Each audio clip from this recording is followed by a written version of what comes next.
show why we believe. Get up on your feet. Let's dance. We're caught up in your song of life. Your love's taking us by surprise. Nothing you do is as it seems. You surpass all our wildest dreams. Hallelujah, hallelujah, hallelujah, hallelujah, hallelujah, hallelujah.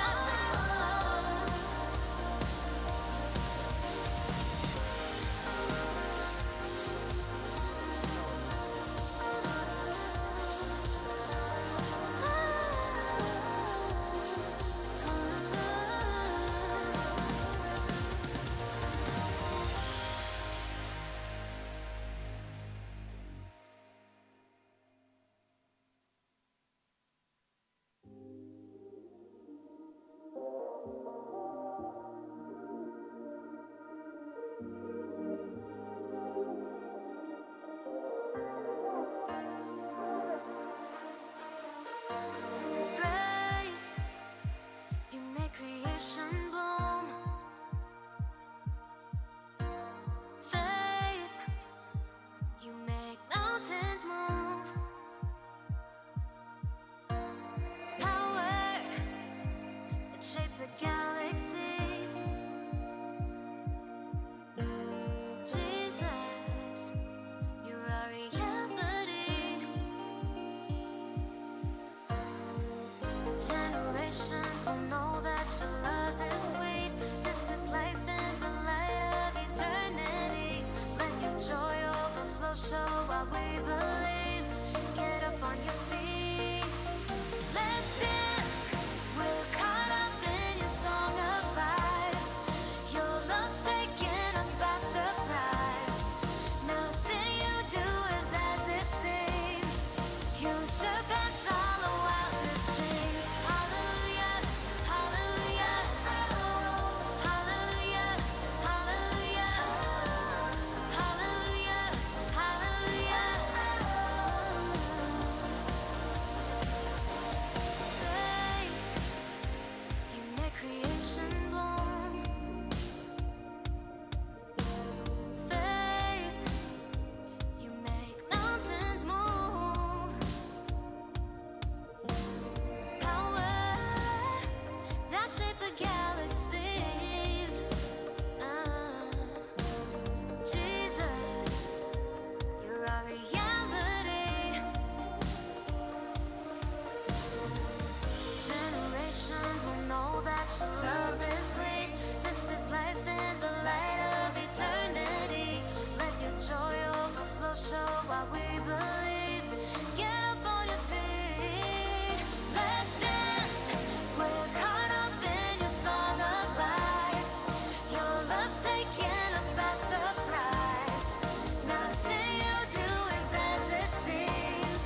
You surpass all the wildest dreams. Hallelujah, hallelujah, hallelujah, hallelujah, hallelujah, hallelujah. Wonderstruck, God's goodness has swept us up. Compelled by love, we'll tell the world about what you've done. Wonderstruck, God, your goodness has swept us up. Compelled by love, we'll tell the world about what you've done. Wonderstruck, God, your goodness has swept us up. Compelled by love, we'll tell the world about what you've done.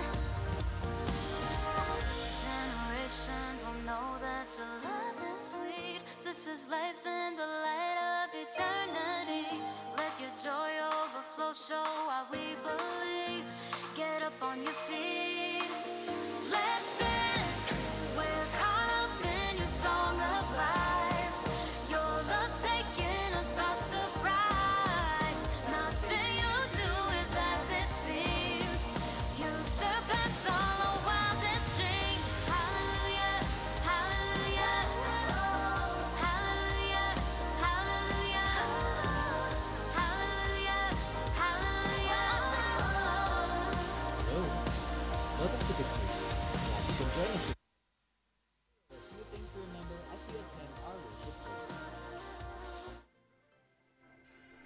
Please note the emergency exits near you. Always keep an eye on your valuables, especially if you are seated at the aisles or at the last row of your section. Kindly silence your mobile phones during the service. If you have children with you, we encourage you to bring them to Kids Church, where they can listen to God's Word at a level more appropriate for their age.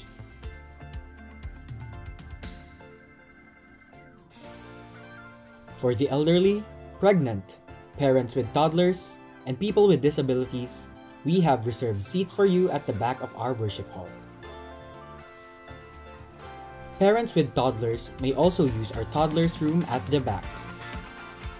Again, welcome to Victory, where we exist to honor God and make disciples. The worship service will start in a few minutes.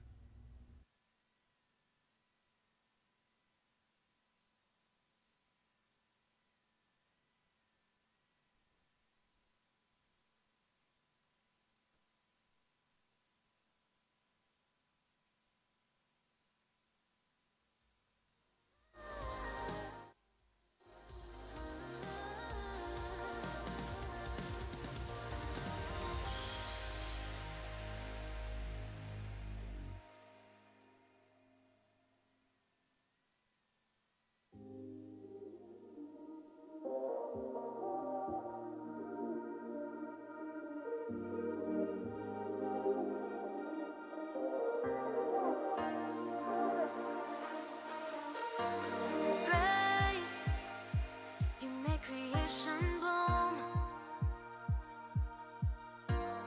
Faith, you make mountains move.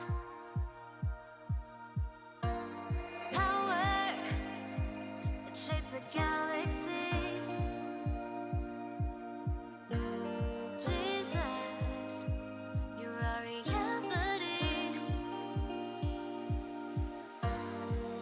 Generations will know that your love is sweet. This is life in the light of eternity.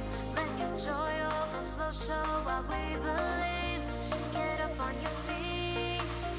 Let's dance. We're caught up in your song of life. Your love's taking us by surprise. Nothing you do is as it seems. You surpass all our wildest dreams. Hallelujah. Hallelujah. Hallelujah.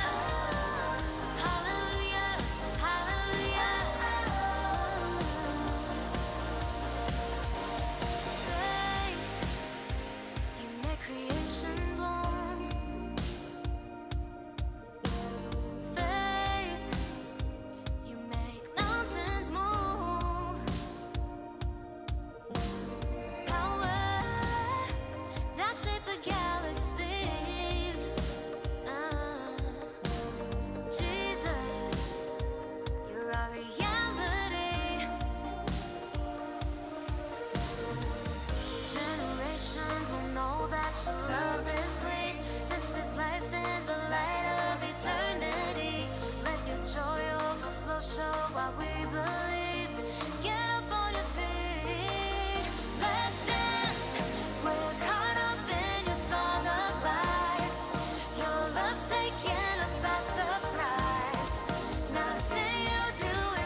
flow, show what we believe. Get up on your feet. Let's dance. We're caught up in your song of life. Your love's taking us by surprise. Nothing you do is as it seems. You surpass all our wildest dreams. Hallelujah, hallelujah, hallelujah, hallelujah, hallelujah, hallelujah.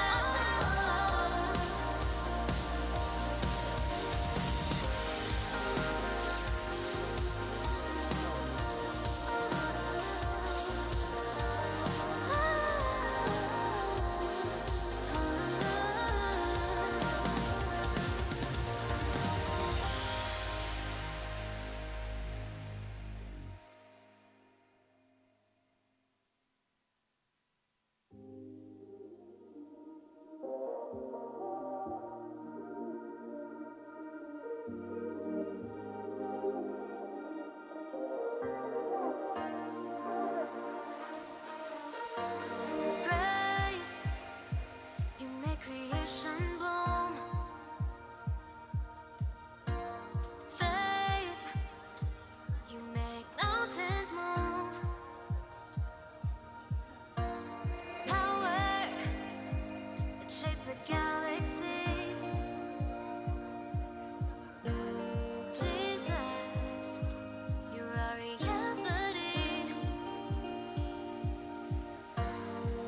Generations will know that your love is sweet.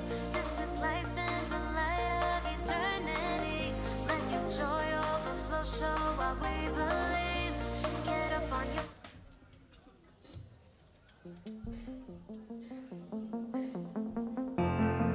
The University Belt is more than just an educational hub. It is a launching pad for leaders. This area houses some of the key universities and colleges in the country and has been known as the starting point of history's great leaders. This is the reason why it is critical for us to build a space that continually reaches future generations.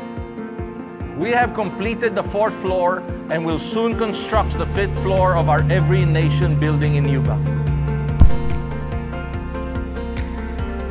These floors will become the assembly hall where young people can gather to worship and to grow in God's Word. The 4th and 5th floors will open spaces for hundreds of students and will be used for student conferences, seminars, discipleship, and leadership training. The possibilities are endless as we faithfully adhere to God's call. Thank you for building this tool to advance God's kingdom in strategic campuses to shape future leaders. Okay, good morning, church. Can I ask everyone to rise as we begin to worship God this morning? Before we sing our praises to God, allow me to read this verse from Psalms 34, verses 3 to 8. It says, "O magnify the Lord with me, and let us exalt His name together. I sought the Lord, and He answered me, and delivered me from all my fears. Those who look to Him are radiant, and their faces shall never be ashamed. This poor man cried, and the Lord heard him, and saved him out of all his troubles. The angel of the Lord encamps around those who fear Him, and delivers them. O taste and see that the Lord is good. Blessed is the man who takes refuge in Him." Who among you here are feeling blessed? Earlier we just saw an encouraging video just showing us how God is moving in His church, showing His favor so that we can train future leaders and continue to advance His kingdom. And ganun din sa atin ngayon dito, no? Isang linggo na naman na nakalipas, and we continue to experience God moving in our lives. Tama po ba?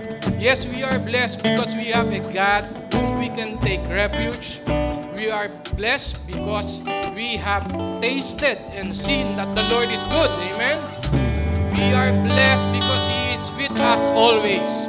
We feel His presence not only when things are all going well, but we feel His presence also especially when we needed help.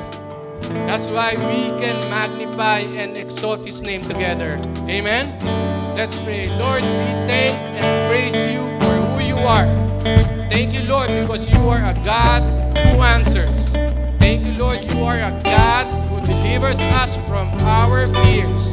And you are a God who saves us from our troubles. Lord, thank you because you are always with us. That's why, Lord, here we are, your church. Together we will magnify and exalt your name. We will declare with our voices, with our songs, we will lift you up and give you glory. We praise and worship you in Jesus' name. Amen. Let's worship God.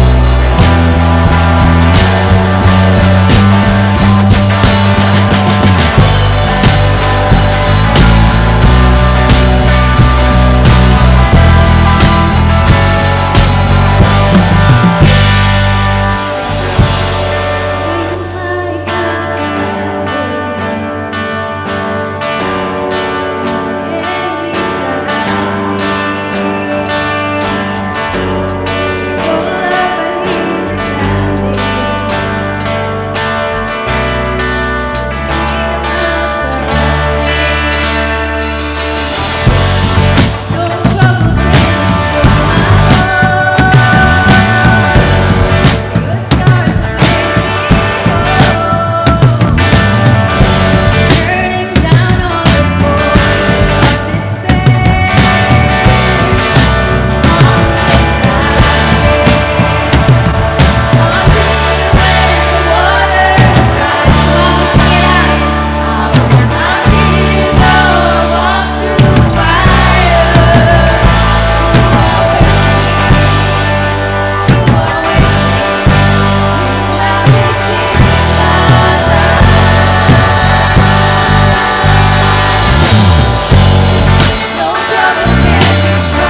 strong. In darkness you go before. I will not fear when you call me out. Lord, you command the angels to stand watch over me, watch over me. You are faithful, never failing. You are steadfast.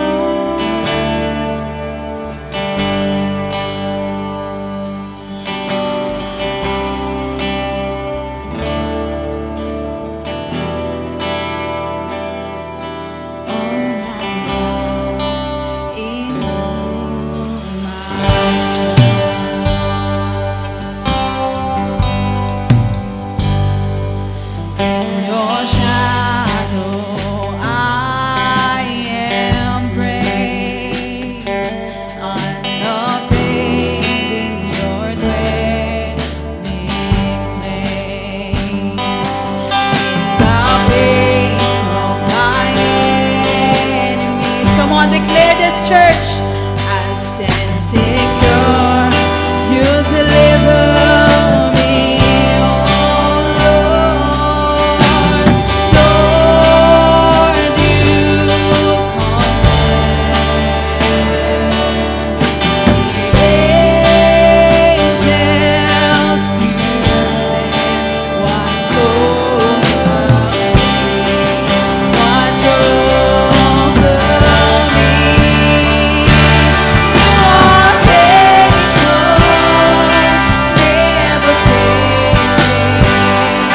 You are steadfast. When I call, you will answer.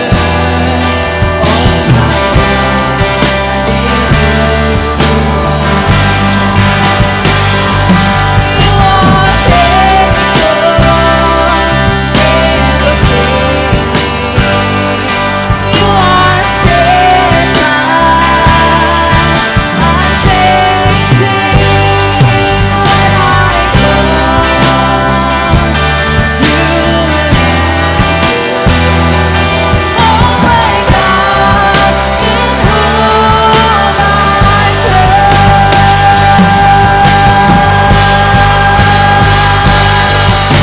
I know that you will save me when I call upon your name. Power overtake me because you overcame. God, you are my refuge. I rest beneath your wings. I'm safe in the shelter of my wings. Come on, sing it, church. I know that you will save me when I call upon your name. No harm will overtake me because you overcame. Oh God, you are my refuge. I rest beneath your wings. I'm safe in the shelter of my King. I know that you will save me when I call upon your name. Come on, sing that.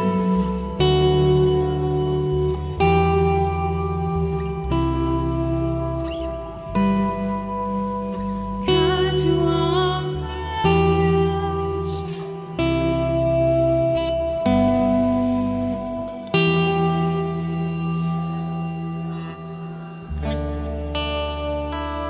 Yes, you are faithful, never failing.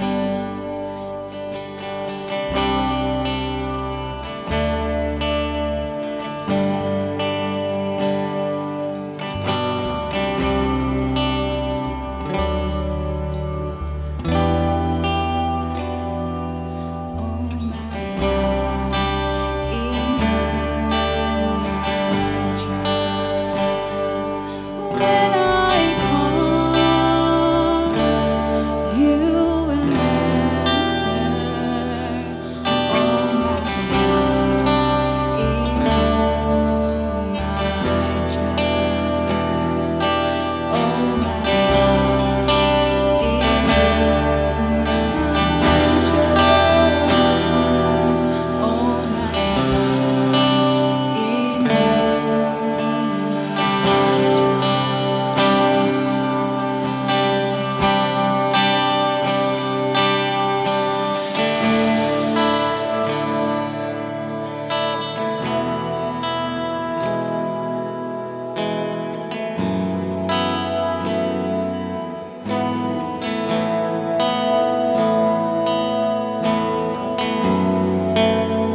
what we just sang, I believe the Holy Spirit is encouraging us, reminding us of this truth, reminding us of our true identity in Christ.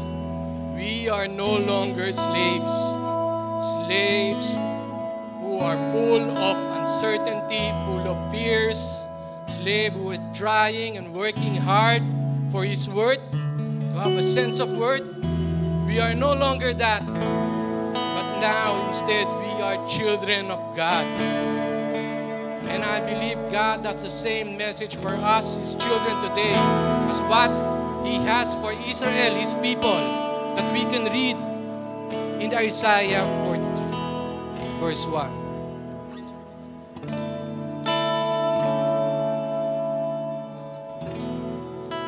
It says that, but now thus says the Lord, He who created you, O Jacob, He who formed you, O Israel. Can we read this part together? Fear not, for I have redeemed you. I have called you by name. You are mine. You are mine. You are mine, says the Lord. You are mine, says the Lord. Maybe this is the reminder we need to hear today. This affirmation from the Lord, telling us, you are mine. The Lord, the Bible says that for all those who did receive Him and believe in His name, He gave the right to become children of God. And if that is you, if you did that, and if you choose to do that, the Lord is reminding you today, He's telling you, my child, fear not, I have redeemed you. You are mine. Can we just thankful? Aren't we just thankful for the Lord for that?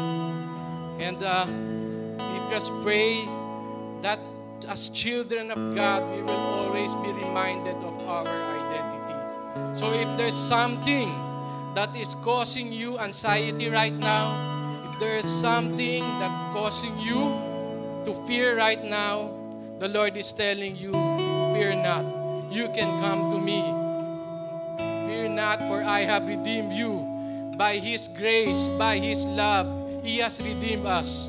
With His love so perfect, so powerful, it can drown all our fears. And so we can come to Him. We are also reminded that as children of God, we can come to His presence with all boldness. We can come to Him with confidence. Amen. Why don't we lift up our hands to the Lord? Lord, here we are, your church, your children, worshiping you. Thank you, Lord, for your grace, for your love, Lord.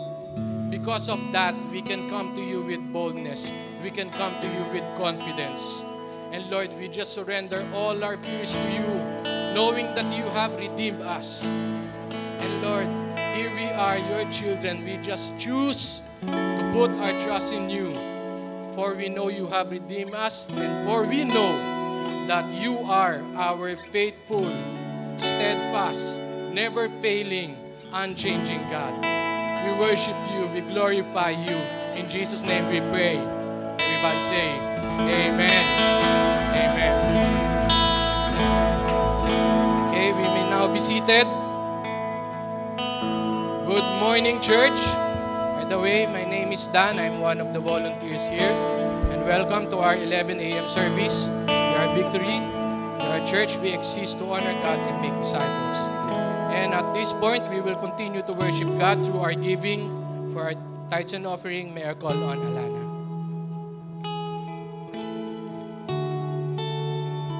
Thank you, Kuya Dan. Magandang umaga po. My name is Alana, one of the leaders here in our church. Usually po, nasa 1 p.m. ako, kaya hindi po ako madalas na nakikita sa 11 a.m. So we are going to continue to worship God in the area of our finances. And as we have been learning in our giving series, giving is not really about the amount. It's about the condition of our heart. Sabihin mo nga sa katabi mo, condition of your heart. Yan po. So today, titingnan po natin yung sagot sa tanong na, can we flash the question for today? What should be our attitude in giving? Kasi nga, condition ng heart eh. What should be our attitude in giving? It is being cheerful. Tingnan mo nga ulit yung katabi mo, mukha bang cheerful? Na-convince ka ba na mukhang cheerful? Smile naman tayo sa ating mga katabi. We are in a Sunday service. So para po enjoy naman po natin ang ating mga kasama sa service.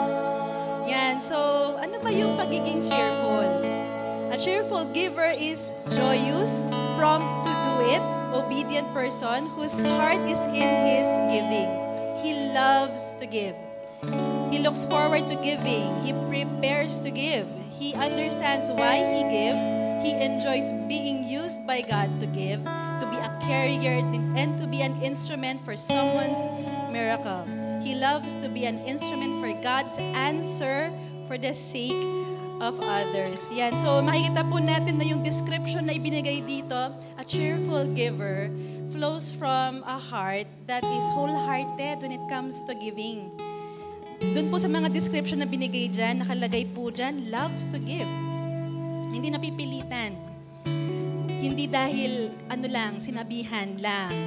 Sabi rin po dyan, looks forward to it. Prepares. So hindi siya on the spot na ano bang laman ng wallet ko, ito na yun. Hindi, nagpe-prepare pala, pinag-iisipan ahead of time. Naiintindihan, bakit ko ginagawa yung pagbibigay? Dahil ba sinabi lang sa church? Or dahil naiintindihan ko kung ano yung ginawa sa akin ni Lord and this is my way of worshiping Him. Enjoys being used by God as a carrier of blessing. So speaking of being a carrier of blessing, naka 1 week na po ang ating church, ang ating team, ng La Trinidad team natin. Yan, sige po, let's give a hand to God. Just know that your giving is going to the advancement of God's kingdom. Yung pong being carrier of blessing, a lot of people have heard and received the gospel in La Trinidad as our team and the local church there are working together to preach the gospel. Yun po. So yung giving po natin na pupunta sa pagpipreach ng gospel. So many more people, many more lives will be touched and reached out for Jesus. Amen? Parang hindi po tayo ata excited mag-partner kay Lord. Amen? Yan, gusto po natin na napipreach po yung gospel. Okay, and then loves to be an instrument for God's answer to others. Ang giving po natin, we become an answer to somebody else's prayer.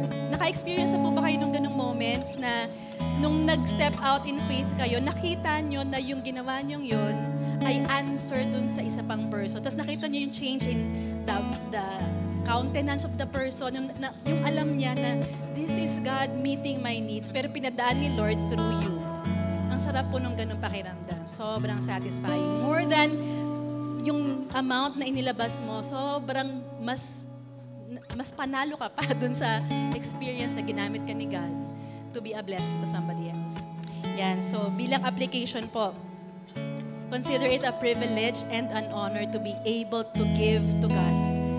I-emphasize ko po yun. Yung pagbibigay po natin, it is a privilege. Ibig sabihin, hindi po maraming tao merong ganang pribilehiyo. It is a privilege, it is an honor to be able to do this for God. We do it personally for Him. And to be used by Him as a channel of His blessings to many. Yan. So pag magbibigay po tayo, hindi lang po siya parang routine. O kaya yung parang nakalimutan ko na, may sinabing ganito pero nakalimutan ko na. It is something that we decide to do for God.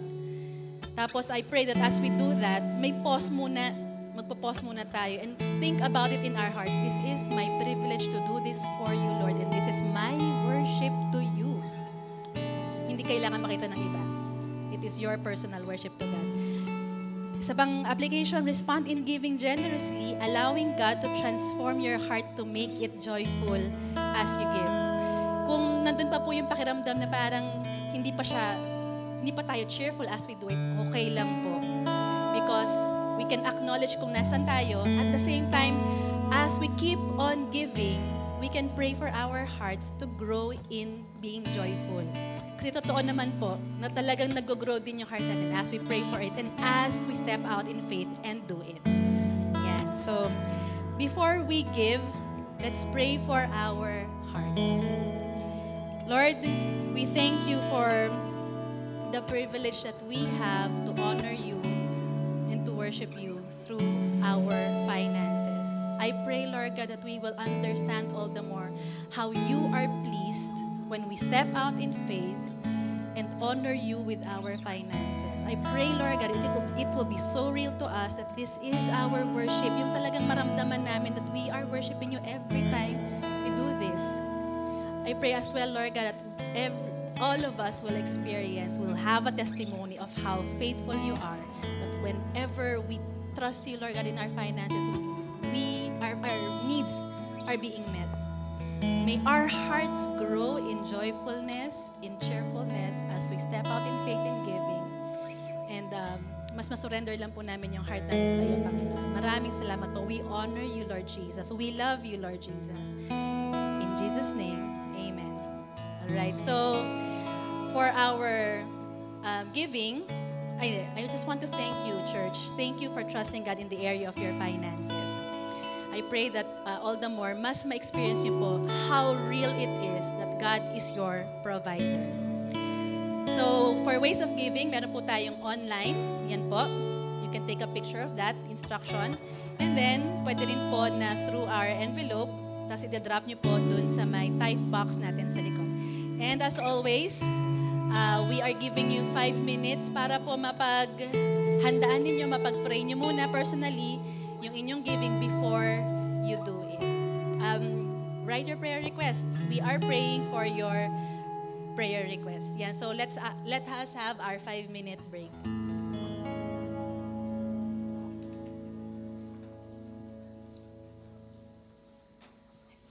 We're caught up in your song of life. Your love's taking us by surprise. Nothing you do is as it seems. You surpass all the wildest dreams. Hallelujah, hallelujah, hallelujah, hallelujah, hallelujah.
Okay, good morning everyone. Ayan, maganda umaga po sa inyong lahat. Welcome to our church. Yan, kung kayo po ay first time yung mapadpad dito, this is a church, we are Victory. We are a church that exists to honor God and make disciples. So, again, tingnan mo yung mga katabi mo, batiin mo muna ng good morning. Yan, ngitian mo muna, kahit yung iba naka-face mask. Yan. Good morning sa mga nakaupo. At sa mga nakatayo na kumukuha pa ng kape, yan, biblical yan, Hebrews. Lagi ko sinasabi yun, kahit ang corny. Anyway, we are ending our series right now entitled The Road Out. Sabihin mo naman sa katabi mo, The Road Out. Yan, actually, ito po ay kwento ng how the Lord delivered His people, Israel, from the slavery ng Egypt. So makikita po natin dito sa pagtatapos na ating serye na natapos na po yung 10 plague. So kita natin ang bakbakan ni Pharaoh at saka ni Lord doon. Tapos makikita po natin dito sa series as we end this, ang goal natin dito is to better understand God. Na makita natin yung kanyang character. I realize all of us, we all have a version of who God is sa buhay natin. For some, they only see God as an angry God, na kapag hindi ka sumunod sa Kanya, kikidlatan ka niya. Therefore, nahirapan lumapit kay Lord, walang faith. Tapos yung iba naman sa atin, ang version ni God sa isip natin ay puro grace lang. So ang nangyayari, walang holy living. Hindi nababago yung lifestyle natin, walang reverence sa Kanya. Dito po sa serye na to, nakita natin ano nga ba talaga si God. Nakita natin that He is a righteous judge, that He is a powerful God, that He's powerful above all any other gods back then and even up to now. Goal nga natin dito sa serye na to na makita natin na hindi lang kung sino si Lord, but mag-develop sa atin ito ng reverence that would result in worship and in witnessing. As we end this series, we're gonna look at a very familiar story. In fact, alam na ito ng karamihan sa atin. At ito yung kwento kung saan the Lord parted the Red Sea. Yan, so binuksan po nila, hindi traffic yung gumano, dagat talaga yung binuksan ni Lord. And ito yung pag-uusapan natin today. We're going to talk about the God's deliverance para sa atin. But before that, let me ask you a question today. Have you ever felt stuck in a situation feeling like there's nothing you can do? Nasa isang sitwasyon ka ba ngayon na feeling mo wala ka na iba magagawa? Stuck ka na, hindi mo alam kung ano na yung next step. Have you ever encountered a problem that overwhelms your heart, paralyzing your ability to see things in faith? Especially as a Christian, alam mo naman that it's by faith and not by sight. Alam mo naman that at the end of the day, God will save. But for some reason, nasa isang sitwasyon ka na kapag kahit anong gawin mo, parang nawala yung abilidad mo na makita yung bagay-bagay by faith. Are you currently in a situation where you are stuck, unable to move on? Or are you at a dead end, feeling like there's no way out? Have you ever experienced facing an impossible situation not because you disobeyed God, but because you obeyed Him? Di ba, may mga ganon na hindi naman ikaw nag-disobey, nag-obey ka naman kay Lord, pero nung nag-obey ka, dun ka pa nalagay sa isang alanganing sitwasyon. Naranasan mo ba yon? Or nandun ka ba sa ganong sitwasyon right now? Ang question today is, what should we do when that happens? And with that, today we're going to read from Exodus 14, verse 10 to 31. You can follow it with me. Pwede nyo po buksan yung Bible nyo and we will read from Exodus 14, 10 to 31. With that, can I ask everyone to please stand in reverence to the reading of the Word of God? Now, this is quite a lengthy passage and I would like to encourage everyone that as we read, let's try to imagine ano yung mga nangyayari dito. Let's try to engage with the Word of God because the Word of God is alive and it has the power to change our lives. So, engage tayo sa salita ng Panginoon ngayon. Sabi po dito, verse 10. When Pharaoh drew near, the people of Israel lifted their eyes, and behold, the Egyptians were marching after them, and they feared greatly. And the people of Israel cried out to the Lord. They said to Moses, "Is it because there are no graves in Egypt that you have taken us away to die in the wilderness? What have you done to us, bringing us out of Egypt? Is not this what we said to you in Egypt? Leave us alone that we may serve the Egyptians. For it would have been better for us to serve the Egyptians than to die in the wilderness." And Moses said to the people, "Fear not, Stand firm and see the salvation of the Lord, which will work for you today. For the Egyptians whom you see today, you shall never see again. The Lord will fight for you, and you have only to be silent. The Lord said to Moses, why do you cry to me? Tell the people of Israel to go forward. Lift up your staff and stretch out your hand over the sea and divide it, that the people of Israel may go to the sea on dry ground. And I will harden the hearts of Egyptians so that they shall go in after them. And I will get glory over Pharaoh and all his hosts, his chariots, and his horsemen. And the Egyptians shall know that I am the Lord when I have gotten glory over Pharaoh, his chariots, and his horsemen.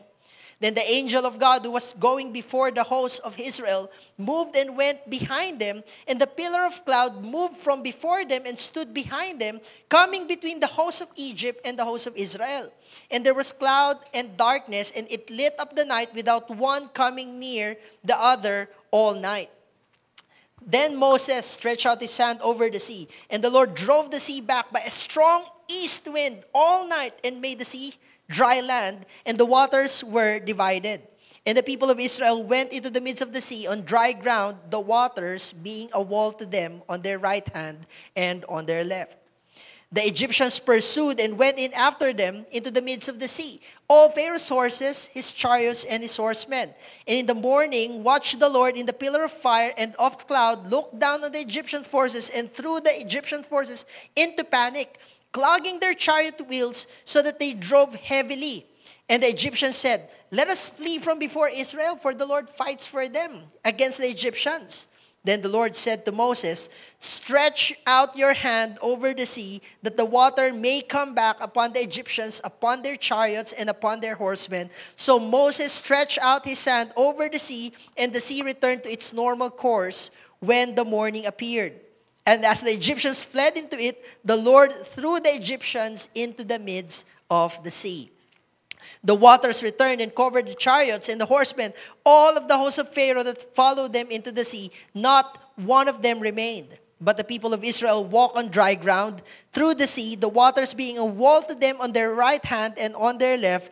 Thus the Lord saved Israel that day from the land of the Egyptians. And Israel saw that the Egyptians dead on the seashore. Israel saw the great power of the Lord used against the Egyptians. So the people feared the Lord, and they believed in the Lord and in his servant Moses. This is the word of God for all of us today. Let's all for a moment bow our heads and pray. Panginoon, maraming salamat po sa pagkakataon na to na kung saan kami po ay nagkaroon na naman ng pribilehyo na marinig ang iyong salita.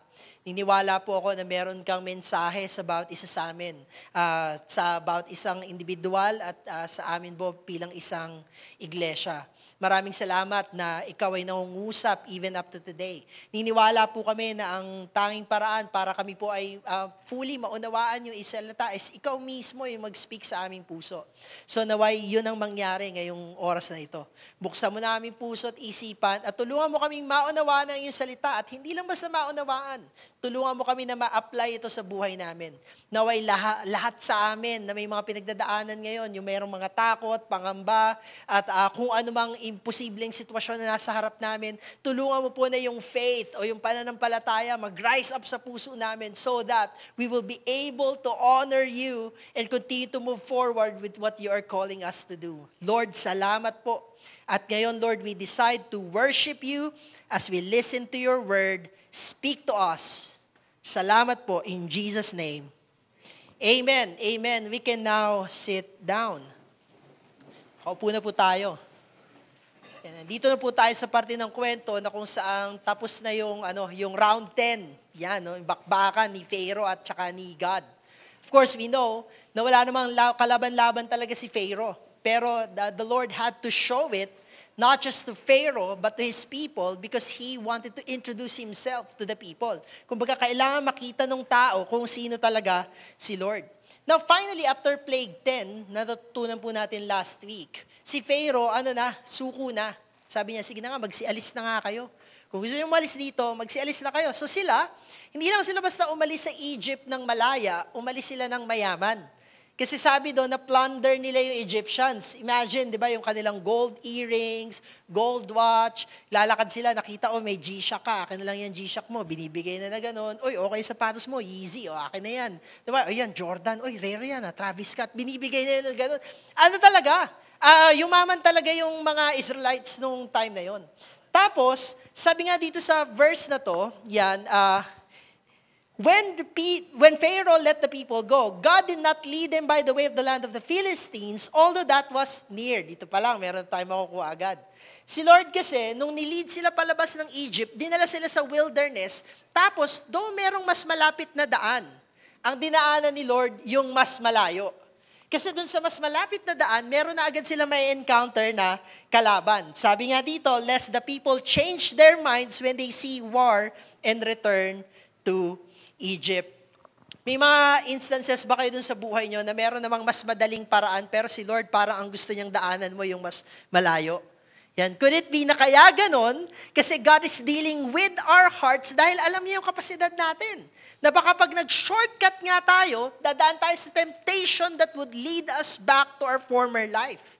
Pero dito talagang pinadaan ni Lord sa malayo. Sabi dito, but God led the people around the way of the wilderness toward the Red Sea, and the people of Israel went up out of the land of Egypt, equipped for battle. Take note of that. They were equipped for battle. Now, pagkatapos nito, si Pharaoh, nagbago yung isip. Tingnan mo yung katabi mo. Sino mo sa inyo, may katabi kayo mukhang bago-bago ng isip.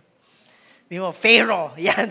Si Pharaoh nagbago yung isip. Sabi niya, ano ba yung ginawa natin? Ba't natin pinakawalan yan? Wala na tuloy pumapasok dun sa mga pabrika natin. Wala na nagta-time in. Wala na nagbabalot ng ating mga pagkain. Nawala yung slaves. So sabi dito sa verse na to, when the king of Egypt was told that the people had fled, the mind of Pharaoh and his servants was changed toward the people, and they said, what is this that we have done, that we have let Israel go from serving us? So he made ready his chariot and took his army with him and took 600 chosen chariots and all other chariots of Egypt with officers over all of them. Now, si Pharaoh nag-decide siya habulin. So medyo nakalayo na yung mga Israelita, pero meron tong chariots Diba? Nakasakay sa Ford Mustang. Hinabol ni Pharaoh yung mga tao. Tapos, what's interesting is the Lord led His people in a place na medyo, hindi lang basta wilderness, medyo na-corner sila. Can you imagine? Nilid ni Lord yung people niya sa harap ng Red Sea. So, dagat yun sa harap. Tapos sa gilid may mountains. So, hahabulin, tas hinahabol sila ng mga Egyptians. So siguro, yung mga Israelites, inisip nila, bakit tayo nandito? Wala man daan dito, wala man tulay, wala man bangka. Tas anong gagawin natin? Mag-hiking tayo dito. So baka kailangan natin bumalik. But you have to understand, they probably felt trapped. They probably felt that they didn't know what to do. But here's the thing, God used the plagues to get them out of Egypt, but now He will use the Red Sea to get Egypt out of them. Kasi this is not just about delivering them from their situation. God is actually delivering them from their condition. Kasi yung slavery for them, it was not just a situation dahil slave sila ng Egypt. It was actually their condition, the condition of their hearts. Yung puso nila, utak alipin. So gusto ni Lord tanggalin yung Egypt sa puso nila, and He has to do one final miracle for that to happen. He's gonna part the Red Sea. Pero ito yung problema. In verse 10, sabi dito, when Pharaoh drew near, can you imagine again, Red Sea sa harap, mountain sa gilid, tapos sa likod nila medyo elevated, medyo pa ganun yung terrain papunta sa Red Sea. So, pagtingin nila sa likod, when Israel lifted up their eyes, and behold, the Egyptians were marching after them, and they feared greatly. Sino ba naman di matatakot doon? Corner na sila, nandiyan na yung mga kalaban. It made sense for the Israelites to be afraid. They could see the enemy. Na though, number one, mas marami naman sila. Pangalawa, take note, they were equipped for battle, pero ganun yung trauma Tama ba? Yung alam mo yung may pinagdaanan ka in the past, alam mo na overcome mo na, pero nung nagpakita sa'yo, parang may something sa heart mo, nag-uumapaw bigla yung takot. So ganun siguro yung naramdaman nila. Tapos sabi pa dito, when they lifted up their eyes, behold, ang nakita nila, Egyptians. not realizing that if they lifted up their eyes more, ang makikita nila is the help that comes from God. Now, sabi dito, they cried out to the Lord, and that's the right thing to do. But here's the thing, I want to encourage everyone, if we look beyond our current situation, pag tinignan natin, lampas dun sa kung ano lang yung nakikita natin, we'll see that the God who led us into the wilderness is greater than the challenges we're going to face in it. Yes, sometimes God has to lead us in the wilderness. Kasi meron siyang wino-work out sa puso natin. Hindi puro sarap ng buhay kapag ka-Kristiyano ka. Minsan dadalahin ka ni Lord sa gitna ng pagsubok kasi may inaalis siya sa puso mo. Pero take note that if God led you to it, He will get you through it. May help na nanggagaling kay God. If you look beyond the situation, makikita mo si Lord mas magaling at mas malakas sa kahit ano pang pagsubok na pagdadaanan mo in it. Now, maintindihan mo naman, yung problem nila, overwhelming. Tapos, it seems like, nilid sila ni Lord pag sa trap. So, they cried out to God. Pero, well, that is the right thing to do. Kapag ka po tayo dumaan sa matinding pagsubok, tama lang, let's cry out to God. Pero watch kung ano yung lalabas sa bibig mo. Pakinggan mo kung ano yung lalabas sa bibig mo. Kasi out of the abundance of the heart, the mouth speaks. Listen to yourself. Kung ano yung words na lalabas, is it going to be accusations that is rooted in fear? Or is it going to be a declaration that comes from faith? Kasi merong ganito, di ba, yung even as Christians, pag dumadaan sa pagsubok, ang lumalabas sa puso, kapag ka nagpe-pray, Lord, kasi naman yung asawa ko, lahat na sinisi, di ba? Kasi naman yung gobyerno. Kasi naman yung sistema. Kasi naman lahat na sinisi. Minsan, Lord, kasi naman ba't mo ba ako dinala dito? Accusation that is rooted in fear. Or is it gonna be declaration that comes from faith? In their case, pag tinignan natin verse 11, sabi dito, they said to Moses, is it because there are no graves in Egypt that you have taken us away to die in the wilderness? Now you have to understand, Egypt is known for their massive and extravagant graves. Kaya nga yung mga napanood mo dun sa The Mummy, di ba, yung The Mummy, pag ganun, The Mummy Returns, di ba, pagka ganun, dumami na yun napanood mo na ganun, di ba, kaya yun, kakilakilabot yung ano nila, yung mga kabaong nila Kasi talagang itong mga to, pagdating sa patay, iba yung respeto nila. So, in fact, yung land of Egypt, mga 1/3 nito, graveyard. Can you imagine? Tapos yung mga pyramid, ano yan? Simbolo yan ng mga namatay na, mga yumao na.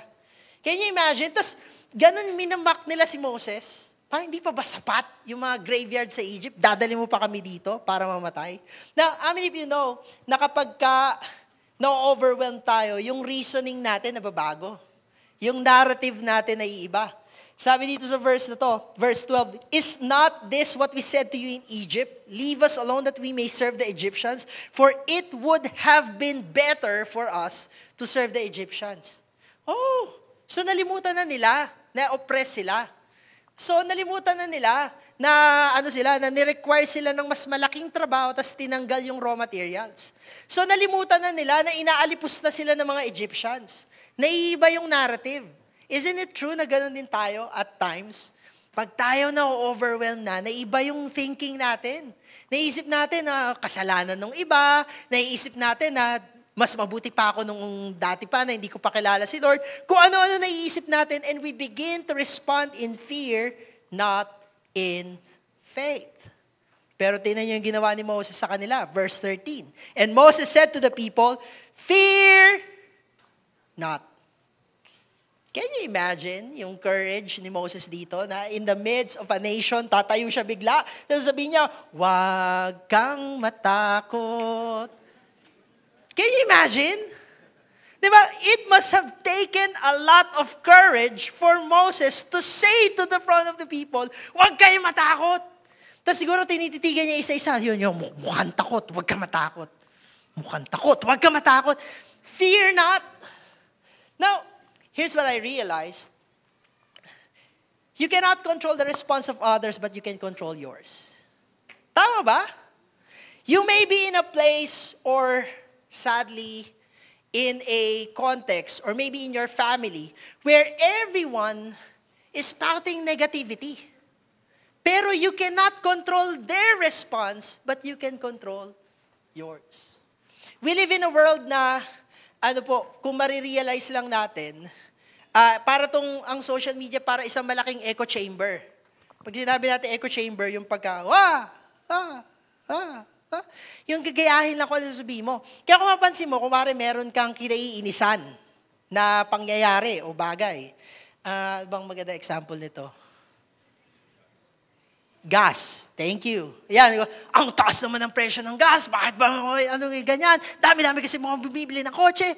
Isipin mo, ang mga lalabas dun sa timeline mo, mga ganun din. Mga naiinis din. So, ikaw ma-affirm ka. Isipin mo, nakakainis na nga. Tapos lahat kayo ganun na. It's an echo chamber. We live in a world like that. But here's the thing again, Christians, you cannot control the response of other people, but you can control yours. Could it be that the reason why the Lord has placed you in that particular situation is that you will become like Moses? Na ang sinasabi ng mundo, negativity, ang sinasabi ng grupo, hindi maganda, pero ikaw yung tatayo doon at magsasabi, fear not. Could it be na tinatawag ka ni Lord na maging ganon ngayon? And don't get me wrong, this is not a movie cliche. Alam mo yung pagka nanonood ka ng movie, alam ko may napanood na kayo ganito. Yung malalagay sila sa alanganin. Tapos yung bida, ano sasabihin niya? It's going to be alright. Pero alam naman natin na, hindi. Hindi ganon. Moses is sure that God is going to do something. He didn't know what it would look like, but he's sure that God will do something. In fact, in the next line, sabi pa niya dito, hindi lang basta fear not, sabi niya, stand firm.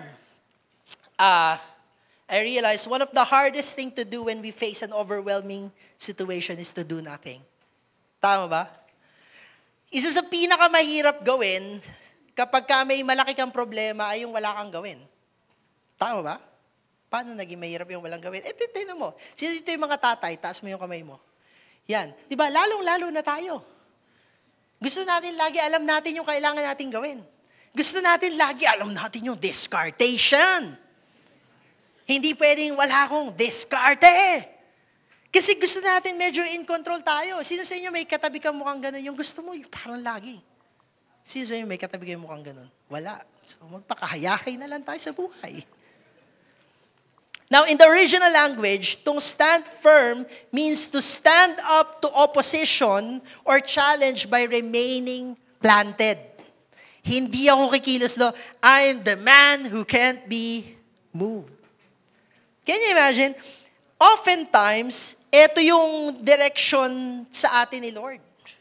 To stand still. I know it's hard, but most of the time when we face an overwhelming situation, the Lord will instruct us to stop, stand firm, and do not fear. Because despair will cast you down, keeping you from standing. Fear will tell you to retreat.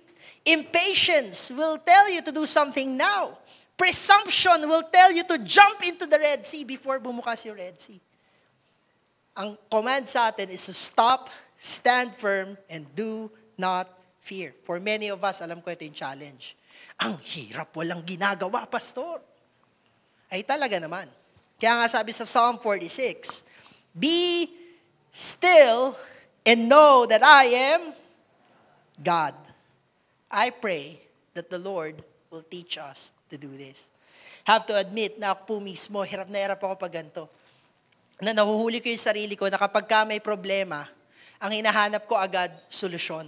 Na before I even pray and seek God, naghahanap na ako ng paraan. Di ba dapat mauna yung prayer bago yung paraan? Pero wala Ganon kasi ako, hindi kayo ganito, ako lang. Di ba yung maparaan? Ako gusto ko, dapat laging in control. Pero hindi. Alam ko naman at the end of the day, God is in control. Amen? Pero hindi lang sinabi ni Moses na fear not and stand firm. Sabi rin niya sa next line, fear not, stand firm, and see the salvation of the Lord. Now, what's interesting is Moses did not know how God will save them. Tayo alam natin, bubuksan yung Red Sea. Si Moses hindi. Hindi niya alam. Pero, alam niya, Isa-save siya ni Lord. Hindi lang niya alam kung paano. O, let me ask you this.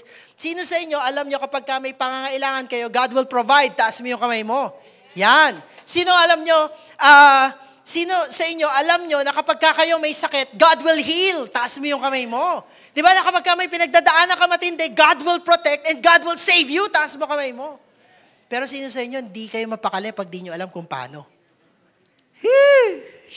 Pastor naman. Alam mo naman at the end of the day, God will provide. Pero sino sa inyo, hinahanap niyo yung paraan? Paano kaya gagawin ni Lord to, no? Sino kaya gagamitin ni Lord, no? Hindi tayo kasi mapakali pag di natin alam kung paano. Bakit kaya ganun? Ang sinasabi dito ni Moses, see the salvation of the Lord. Panoorin mo si God. Ang instruction dito, look beyond the situation and recognize God's salvation because guess what? God will save, that is sure. Pero many times, hindi dun sa paraan na akala mo. Many times, hindi dun sa diskarte na iniisip mo. Kasi His ways are higher than our ways. His thoughts are greater than our thoughts. Ang tanong na lang dito, titiwala ka ba na gagawin si Lord? Kasi ito yung sabi niya doon, no? For the Egyptians whom you see today, you shall never see again. Can you imagine the promise dito? Yung problema na ang tagal-tagal mong pinagdaanan, ngayong araw na to, buburahin ko yan. Can you imagine? When God, here's the thing about God, when God promised deliverance, He will deliver. Surely. That's who our God is. If there's anything that the week 1 hanggang week 4 na tinuro sa atin kay Lord, wala'y posible. Sabi nga dun sa next line, dun sa verse na yun, the Lord will fight for you and you have only to be silent. Nga, nagsalita ka naman, di ba? You only have to be silent. I realize the temptation for us, even as Christians, or in fact, especially as Christians, is to always say something. Pansin mo ba, pagka meron lumapit sa'yo, may pinagdadaanan, ikaw, nag-iisip ka na, ano yung i-advise ko? Ano yung verse na alam ko? Di ba, yung kapag may social issues, ano yung stand ko? Ano yung kailangan ko sabihin? Sino sa inyo, minsan natitempt din kayo na ganun? Mga 3 lang tayo na ganun yung pinagdadaanan. Yung feeling natin nasa atin yung solusyon. Yung feeling natin meron tayong kailangan sabihin, pero think about this, ano yung perfect mo na sabihin dun sa mga namatayan? Ano yung sasabihin mo dun sa namatayan ng anak? Ano sasabihin mo dun sa namatayan ng asawa? Ano sasabihin mo dun sa nalugian ng negosyo? Sometimes, there are battles that are best fought in silence. Here we are, thinking, kailangan may sabihin ako. Could it be na yung ganong attitude, it's coming from the heart that we feel like we are the solution? Tingnan mo yung katabi mo, sabihin mo, hindi ikaw yung solusyon. May gigil pa, no? Hindi! Tingnan mo yung kamay ng katabi mo. Yan. Butas ba? So, hindi naman. So, hindi tayo yung Savior. Amen? Tuloy natin. Kwento in verse 15. Sabi dito, the Lord said to Moses, why do you cry to me? Now, what's interesting is in the front of people, si Moses atapang-atao. Pag doon sa harap ng tao, sabihin niya, huwag kayong matakot. Stand firm. See the salvation of the Lord. Yabang, no? Pero pagtalikod pala, Lord.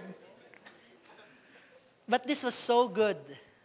Because the Bible did not say that we should be manhid pagdating sa pinagdadaanan natin. Fear will come. Challenges will come. Hindi naman ibig sabihin nito, may pinanghawakan kang faith, para ka ng bato, di ba? Yung may pinagdadaanan ka, nakaganon ka lang. Maganon-ganon lang sa iyo yung challenge, oh. Hindi. Ang tanong lang, paano ka mag-re-respond? In front of people, Moses is inspiring faith. Pero in his relationship with God, he is completely vulnerable. He's crying out before God. Let me talk to the parents. Sino dito yung magulang? Pakitaas yung kamay. Yan. Oo, yung mga magulang sa basketball, taas mo na eh. Yung mga magulang, let me speak to you. If you're a parent, and ikaw pa lang, as a parent, punong-puno ka na ng fear, di wag ka na magtaka kung yung mga anak mo lalaki rin ng punong-puno yung fear. Kung ikaw as a parent, kita ng mga anak mo sa'yo, na though alam mo naman na save ka, para kang yung yung family nung Passover na okay naman, alam mo, nag-paint ka ng blood of the lamb, alam mo, maliligtas ka, pero takot na takot ka pa rin. Di wag ka na magtaka kung lalaki yung mga anak mo na may takot. Hello? Because tayo, as parents, we have been given the privilege to either inspire faith or inspire fear. Now, let me talk to leaders. Sino dito yung mga leaders? Pero kayong leadership in any way, in the company, in your campus, anyway, may mga taong sumusunod sa'yo. O may follower ka sa Twitter. So, yan, mga leaders. We have been given the privilege by God to either inspire faith or fear. What will you do? Moses inspired faith, but not just faith. Sabi dito ni Lord sa kanya, why do you cry to me? Tell the people of Israel to go forward. Di ba? Paisip din dito si Moses, go forward to where? Saan dito? Wala, dagat. Lord, dagat. Dagat. Just in case you do not. Meron to, hindi marunong lumangoy. Ako, hindi ko kaya yan. Dagat. Na-realize ko, there is a time to pray but there's also a time for action. Tama ba? Marami sa atin, pray ng pray, alam na natin yung gagawin, ayaw pa nating kumilos. Go forward. There is a time for praying, but there's also a time for going. I believe your instruction is to listen to God's instruction and put them into action. You're praying for a family restoration. Nag-sorry ka na ba? You're praying for a blessing. Alam mo, nakikita mo, weekly pinag-uusapan natin, give and it shall be given unto you. Ginawa mo na ba yung part mo? Many people, nandun na, na-stuck na sa prayer. And prayer is powerful. Don't get me wrong. But faith without works, without action is dead. Dead. Kailangan din nating kumilos. Sabi mo sa katabi mo, galaw-galaw. We need to move forward. Now, because they did, basically the Lord instructed Moses. Sabi ni Lord kay Moses, yung staff, iangat mo, pagkababa na ganon, yung dagat bubukayan. O di si Moses. Biruin mo kung gano'n. Kung ikaw si Moses, na hindi ka naman nag-kids church, di mo na maalam yung kwento na yon. Can you imagine how, sige Lord sa harap ng mga taong to, gagawin ko to Kasi sobrang nagme-make sense. Sobra. Taangat mo na gano'n, yung mga tao, whoa. Tapos pagka gano'n, boom, and a miracle happened. Probably the greatest miracle that they will ever see. The parting of the Red Sea. Can you imagine? Just because they responded in faith, just because Moses obeyed. Alam mo yun, nakaranas ka na ng mga rides na, yung mga nababasa-basa pa yung mukha mo. Ganon yung pakaramdam nito. Can you just imagine with me, bumuka yung tubig. Tuyo yung daan, pero tapos yung pagdaan, ang lamig kasi nababasa-basa ka pa. Ito yung ganon sa Rialto, may ganon. Time zone. Wala pa rin. So, yung pag nabasa ka, isip mo malinis ba to? Ito, ganito. Tapos, can you imagine nung naglalakad sila? What faith yung meron sila habang naglalakad? Alam mo yung mga anak mo na nilalabas yung kamay sa kotse, ganun. Tapos ikaw, ano sinasabi mo, di ba? Huwag mo ilabas kasi baka maputol. Ito, siguro may tubig, may mga pasaway mong anak, di ba yung huwag mo baka may kumagat. Can you imagine, lumalakad sila dun sa tuyong lupa. This story will mark their history. In fact, years after this, the nations around them will look at this story and it will make them afraid about who God is. Nung nakatawid na sila, May nangyari pa kasing isa pang ganito sa Jordan River naman. Yun, mas maganda yun kasi hindi na part yung river. Umangat lang na ganun. Doon yung unang Air Jordan. Ganun. Tapos yung punta sila sa gitna. Pagpunta nila sa kabila, nandun yung Jericho, hindi yung bakery, yung malaking malaki yung walls. At nung padala sila ng spice, sabi nung nandun sa loob, alam mo lahat ng nandito, nangangatog na yung tuhod. Kasi narinig namin kung paano tinuyo ng Panginoon yung Red Sea para padaanin kayo. Naman na-realize ko doon, yung deliverance story natin holds significance not only for us, but also for people around us. Sometimes, yung encounter na ng mga kaibigan mo about who God is yung buhay mo. Nung nakita nila yung buhay mo kung paano ka binago ng Panginoon. Nung nakita ka ng mga kaibigan mo na kahit may pinagdadaanan kang problema, nakatayo ka pa rin. Nakita nila paano ka sinave ni God. Yun yung magiging daan para ma-encounter nila si Lord. Sino dito may katabi ka mukhang binago ni Lord? Wala mga apo. Konti lang, no? So, ano yung iba? Mga Kristiyano pero di halata. Di ba? Binago ni Lord. Here's the thing. Today's test are tomorrow's testimonies. Ano yung mga mabigat mong pinagdadaanan ngayon? What's your impossible situation today? What's that thing that made you feel stuck? What's that thing na hirap, it seems like you've lost the ability to see things in faith? Ano yung sobrang laking pinagdadaanan mo ngayon na feeling mo hindi ka makaka-move on? Today's test are tomorrow's testimonies. Ang question lang is how will we respond? Will we respond in fear? Or just like Moses, will we respond in faith? As I close, let me give you a summary of what we talked about. When we face a seemingly impossible situation, by faith, sabi mo sa katabi mo, by faith. By faith, number one, we will stop and stand firm and do not fear. Yan, mahirap gawin yan, kaya nga sabi natin, by faith. Tigil ka muna, alalahanin mo pa ako ng Panginoon. Stand firm. Be fully planted. Do not fear. Not telling to ignore fear. But what I'm telling you is to look at God and allow Him to deal with your fear. Because sabi sa Bible, perfect love cast out fear. Pangalawa, na pag-usapan natin, look beyond the situation and recognize God's salvation. Yung deliverance, di yan mangyayari dun sa paraan na inaakala mo. Huwag mo nang hanapin kung paano, tingin ka kay Lord, panoorin mo. You only have to be silent. Yung pangatlo, listen to God's instruction and put them into action.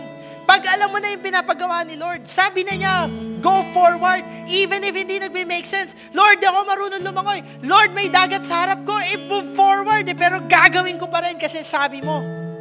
Put them into action. Could it be that what's stopping yung miracle na pinagpipray mo is ikaw mismo? You're so rattled with what's happening, hindi mo nakikita yung ginagawa ni Lord. Or pray ka ng pray, sabi ni Lord, go! Ayaw mo pa? You see, church, this year we're believing God for many miracles. Amen. Sino sa inyo, hindi wala kayo, di pa tapos si Lord yung taon. Amen.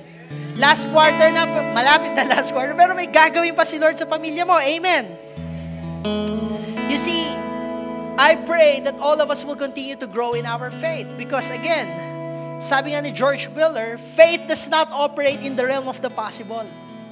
Wag na, doon na tayo sa mga imposible. There is no glory for God in that which is humanly possible. Faith begins where man's power ends. If you are in that situation right now where you feel like wala ka na ibang magagawa, you're at the end of your rope, you're hit rock bottom, I'm excited for you. Because when you look to God, you're gonna see His salvation. You're gonna see His deliverance. Merong gagawin si Lord for you. Amen? Now, as I end for the second time, sabi natin kanina, the Lord used the plagues to get them out of Egypt. But the Lord will use the Red Sea to get Egypt out of them. Sabi natin kanina. Pero pag tinignan mo yung kwento ng Israelites, natanggal nga ba yung Egypt sa puso nila? Actually, pagka tinignan mo, hindi. Kasi in fact, Nung time na nauhaw sila, can you imagine? Nauhaw sila, tingin agad sila sa Egypt. Buti pa noon sa Egypt, meron kaming pagkain, meron kaming sesto, meron kaming coke. Doon agad nakatingin. Dahil lang nauhaw sila. Hello, binuksan nga yung tubig di ba? Pero alam mo, ganun-ganun din tayo. Pag dumadaan tayo sa pagsubok na yun, dati naman, niligtas na tayo ni Lord. Bakit ngayon, iyanig pa rin tayo? Tama ba? Because here's the thing. The Red Sea, as awesome as that is not enough for Egypt to be taken out of their heart.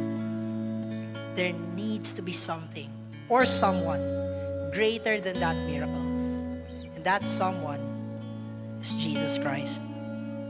Because thousands of years after, dun lang naging posible, mga kapatid, yung pinag-uusapan natin. Kasi you can take this message and, di ba, screenshot mo na, ayos, may gagawin na ako. Pero let me assure you, pag tama sa'yo, nung pagsubok mo, hindi pa rin yan yung gagawin mo. Kasi kailangan may magbago sa puso natin. Dahil sa ginawa ni Jesucristo sa krus ng Kalbaryo, nung kinuha niya yung ating mga kasalanan at ibinigay niya sa atin yung kanyang katwiran, tayo ngayon ay may bago ng buhay. Sinasabi sa Biblia, if anyone is in Christ, he's a new creation. The old is gone, the new has come. That's the only time na successfully natanggal na yung Egypt sa puso ng mga tao. That was the only time na tanggal na yung effect ng kasalanan. Ang tanong na lang, are we going to live now in that new identity that Christ has purchased for us? Or are we gonna remain in that slave mindset na nilagay sa atin ng Egypt for years? Because right now, because of what Christ has done, sabi nga natin doon sa kinanta natin kanina, we're no longer slaves to fear. Because we are children of God. Knowing that, doon na posible. Yung makikita natin, we can now look past our situation. We can now stand still and believe, my Father won't let me be hungry. We can now believe God for more. Kasi meron na tayong ability to do that. May puso na tayo na magawa yun because of what Christ has done for us.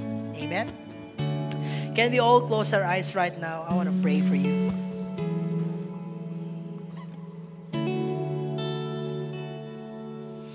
I want to pray for 3 groups of people. Number 1, if you're here and you're facing an impossible situation, whether in the area of medical, diagnose ka ng sakit that sabi sa doktor wala ng pag-asa, or financial, hindi mo na alam paano makamove forward, paano makakabangon dun sa dami ng pagkakautang. Or maybe relational, di mo na alam kung paano pa maayos. It seems like there's a situation in front of you na hindi mo na alam kung paano mag-move forward. If that is you, I want to pray for you. Can you raise up your hand? Is there anyone here? You are facing an impossible situation. Hindi mo alam paano gagawin. Yes, yes, yes. There's no shame in this. Believe God is here and He wants to save you. He wants to deliver you.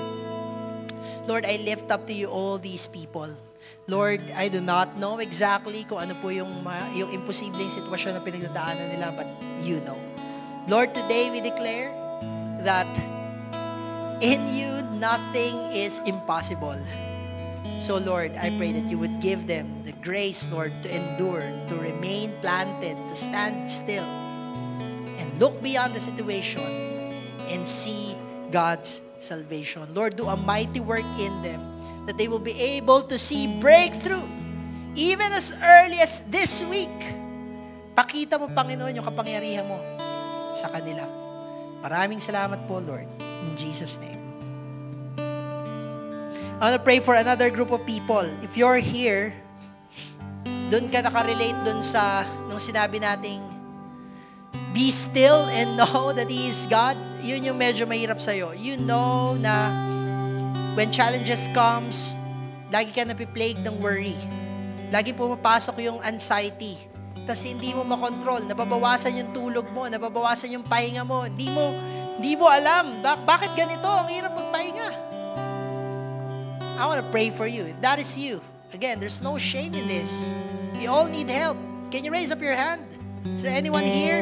You know that that's your challenge? Worry. Lord, I lift up to you all these people. Lord, sabi mo po sa iyong salita, that lahat ng bagay, Lord, we can come to you and lift up our supplications to you, and with thanksgiving, presenting our request to God.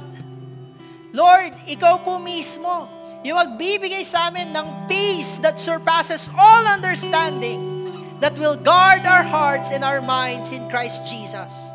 Lord, you have said in your word, si Jesus mismo nagsabi, do not worry about tomorrow, for tomorrow will worry about its own. In fact, sabi nga ni Jesus, kung yung mga bulaklak at yung mga ibon, di nila kailangan mag-alala, how much more kami ng mga anak mo. So Panginoon, right now, I pray that you will touch their heart and allow them to see who they are. And would you deal with the worry and anxiety na nasa puso nila? Teach us, Lord God, to be still. Lord, kalmahin mo po yung puso, yung storm na nasa puso namin. And turuan mo po kami, Lord, na magpahinga in the midst of the storm. As we continue to watch your salvation unfolding sa buhay namin. Salamat po, Panginoon. In Jesus' name. Lastly, I would like to pray for a certain group of people here. You have an impossible situation. You know what God is telling you to do, pero for some reason, you feel like ang hirap kumilos. Ang hirap mag-move forward. Alam mo sinasabi ng Diyos, alam mo yung sinasabi ng Panginoon, pero hindi ka maka-move forward, hindi ka makakilos. You feel like merong wall na nakapaligid sa'yo. You feel like meron kang, may chain na pumipigil sa'yo. If that is you, I don't know what that situation is. Alam mo, sabi ni Lord, move forward, pero ang hirap. Again, can you raise up your hand? I'll pray for you if that is you. Yes. Again, there's no shame in this. We all need help. That is you. Raise up your hand. Lord, I lift up to you all these people. Lord, alam mo po, Panginoon, kung ano yung eksaktong pinagdadaanan nila. Lord, would you remind them again that in your love, they are more than conquerors. Na Lord, sabi nga, Panginoon, in Christ, I can do all things. So, Panginoon, walang imposible sa'yo. Lord, I pray that you will move mightily in their hearts. Would you infuse such courage in them so that they will be able to move forward in what you're calling them to do. And Lord, surely there will be uncertainties. Malamang hindi pa nila alam kung bubukas nga ba yung dagat sa harap nila. Pero Lord, bigyan mo po sila ng tapang at lakas. Nang sa ganun, kaya po namin mag-move forward regardless of the situation. Lord, would you remove the chains, destroy the walls that's stopping them from obeying you. Salamat, Panginoon, for your grace. In Jesus' name we pray. Amen. Let's give God praise. Let's all stand. Again, as we end, before we end our service, we talk about people who's facing an impossible situation. Let me just encourage you, if you are not yet facing an impossible situation, kung wala ka pang matinding pagsubok na pinagdadaanan, dadating din yun sa'yo. Nakaka-encourage, dadating din yun. In this world, we will face trials and tribulations. But, take heart. Sabi ni Jesus, I have overcome the world. Amen? So, before I pray a prayer of blessing, again, I have just one announcement. Lagi natin sinasabi sa church natin, we are a church that honors God and make disciples. Yan, if you want to know how, if you want to be equipped on how to make disciples, this is open for everyone. We have 3 schedules. Lilinawin ko lang po, hindi nyo po papasukan tong 3 na to. Section to. So kung available kayo ng Thursday, punta kayo ng Thursday. Tapos mga ilang Thursday po ito. I think 3 to 4 Thursdays.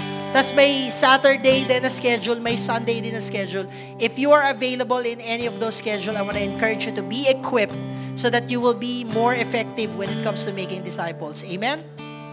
Now, as we end the service, let me pray a prayer of blessing for all of you. May the Lord bless you and keep you. May the Lord make His face shine upon you and be gracious to you. And may the Lord turn His face towards you and give you peace. In Jesus' name, amen, amen, amen. Again, now we are sent 11 a.m. service. Let's continue to honor God and make disciples. See you again next week.